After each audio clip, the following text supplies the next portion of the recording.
Menurunnya tingkat hunian hotel di masa pandemi COVID-19 menyebabkan 50% karyawan hotel terpaksa dirumahkan. Sebagian besar hotel melakukan perampingan jumlah karyawan untuk menekan tingginya biaya operasional.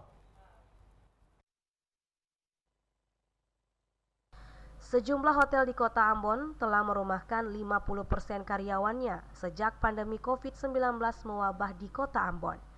Langkah ini dilakukan pihak manajemen hotel lantaran tingkat hunian tamu semakin menurun. Meski demikian, jumlah 50% karyawan ini akan beroperasi secara bergantian berdasarkan pembagian shift kerja. Upah atau gaji yang dibayar pun selama masa pandemi ini tidak berdasarkan upah minimum provinsi atau UMP, namun hanya dibayarkan berdasarkan kemampuan pihak hotel itu sendiri. Seluruh karyawan itu tidak boleh di PHK. Ada aturan-aturan atau manajemen masing-masing bisa mengambil keputusan-keputusan untuk meliburkan karyawannya atau